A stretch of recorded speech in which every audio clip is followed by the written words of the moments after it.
Now remember, these components were first originally released in the 2008-2009 timeframe. You will see inside here that some of them are more modern now than before. I've obviously made a number of changes over the course of the years, but the core components being the motherboard, the CPU, and the RAM are basically the same. All right, but I'll illustrate that in my explanation as I go through this. As I indicated before, the motherboard itself is an Asus P6T Deluxe V2. That, for its time, was a very powerful motherboard. All right, it allowed me to do anything I needed to do with then programs all the way up to today. And I'm still able to get a lot more work out of it.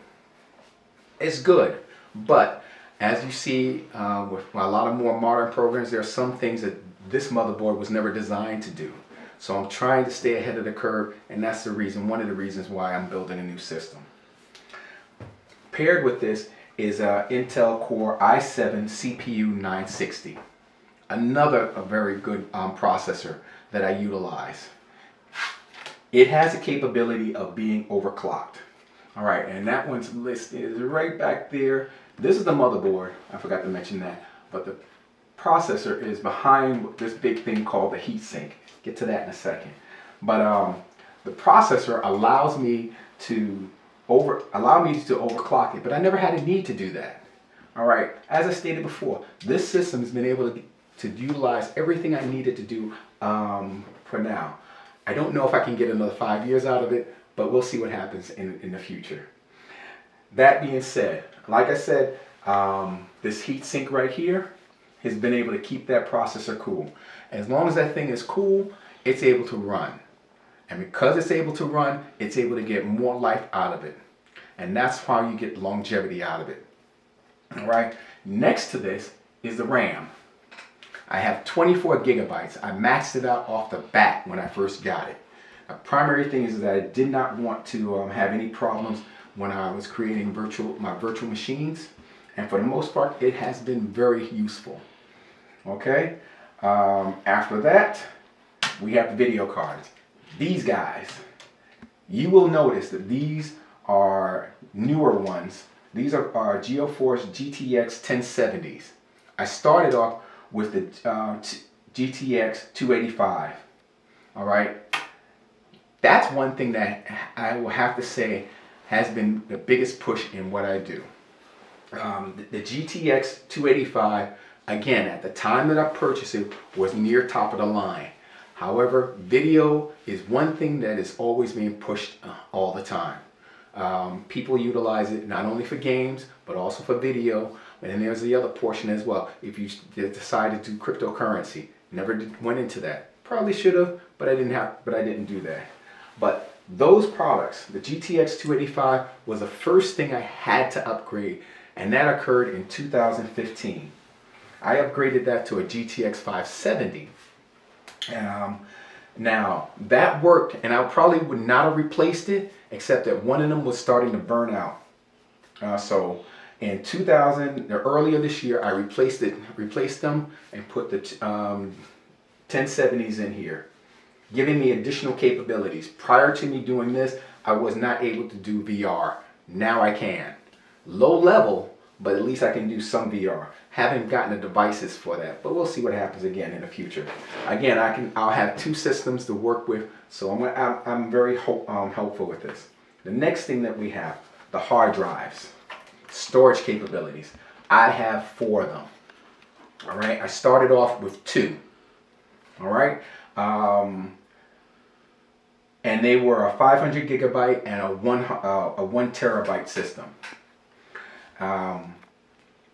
That's the first thing that actually topped out when I started utilizing my system, and I had to really rethink how I was going to work with this, because VMs, they take up a lot of space. Okay, the more you create, the more space they take up. And yes, obviously I don't use them all at once, but I'm always just wanting to have the capability of having additional storage just in case. So I ended up with, instead of 2 drives, I now have 4 drives. 2 1 terabyte drives and 2 2 terabyte drives. I have a lot of space available to me. Now, all this I could not have done without a proper operating system. Starting out with Windows 7. Very good system to start off with. Didn't think I would ever need to upgrade it. And for the most part, I probably would not have. Except Microsoft decided to give away Windows 10 for free a few years ago. Hey, I'm not going to argue with something like that. All I had to do was a simple upgrade, and I got Windows 10 available to me. And it has been operating perfectly. The next thing I have on this right here, I have two DVD-R drives. They both have the capability of burning. So again, 2008, 2009 timeframe, we didn't have Google Docs, we didn't have cloud that we have today. They gave me the capability of burning as many disks as I want. Perfect. Nowadays, won't be needing that much. Like I said, there's cloud computing, and you also have the capability of additional external storage. But you never know. At the minimum on my new system, I'll have at least one. Now, when I first got my system, I had one monitor. If you notice, I got three right now. The primary thing is that when you start off with one monitor, you're able to, you're looking at a screen, you're doing all your work and everything. But it becomes quickly evident that you need to have more than one monitor if you're doing a lot of work. So in my particular case, I would have the VMs on one system, I have web pages on another system, and I probably have documents on a third system. What I'll do in the future will probably have me have two monitors dedicated to each system. All right. Now, lastly, needs a power supply. Can't do anything without a power supply. This is a 1200 watt modular power supply. Again, works perfectly. I have not been able to max it out. In some cases, some people would call that an overkill. I'd rather be over than under. All right, and lastly, the biggest thing, the case. Originally, I had a Next Full Tower case. It worked well, but the problem with that case was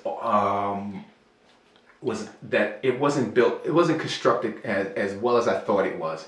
After a number of years, it had a tendency, the front panel, there's the piece up here where the USB drive, the power switch, not the USB drive, the USB connector, the power switch would just dislodge and fall into the system, making a pain in the neck to dig into it and then push it back up. So I got the new case in 2000, around this past year. I got this case this past year to accommodate all this. It solved a lot of problems in regards to the old case. It has a better, this particular case has better airflow than my other one. I'm hoping that when I get the new case in, the new case for my new system, it'll solve a different issue of helping me keeping it cool and getting a lot of these cables. As you can see, cables is a problem in many cases because they restrict airflow. I do have fans here, I do have fans here and up here. But the thing is that if there's a problem, if these are blocking your airflow, then there's no way, or I wouldn't say no way, it will make it a lot harder for the system to blow out all the hot air. All right. And another thing, lastly, dust. Dust will accumulate in your system. This guy's a dust magnet, but I'll try my best to put in filters so they can catch the dust before it gets in. But occasionally you gotta blow it out. So overall, the reason why I'm doing this is that I like to tinker with systems. Okay, compared to a consumer-based desktop, I wouldn't trade it in.